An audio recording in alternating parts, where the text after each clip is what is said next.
দেখো মা ঠাকুরকে প্রণাম করে মা মনসার উদ্দেশ্যে ধূপ দিয়ে প্রণাম করে আর ভাত বসালো মা মনসার। তারপরে আমরা ওদিকে তারপরে রান্নাবান্না আবার বসাবো। এই যে ঠাকুরকে সন্ধ্যাবাতি দিয়ে সুন্দর করে ধূপ ধুনা মোমবাতি সমস্ত দিয়ে টিয়ে।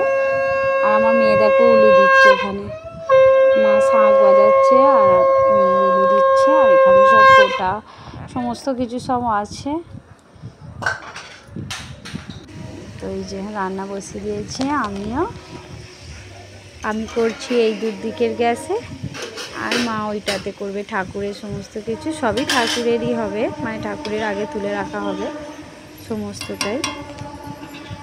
তো মা ওই ছোটো গ্যাসটা আর আমি করছি বড় গ্যাসটাতে।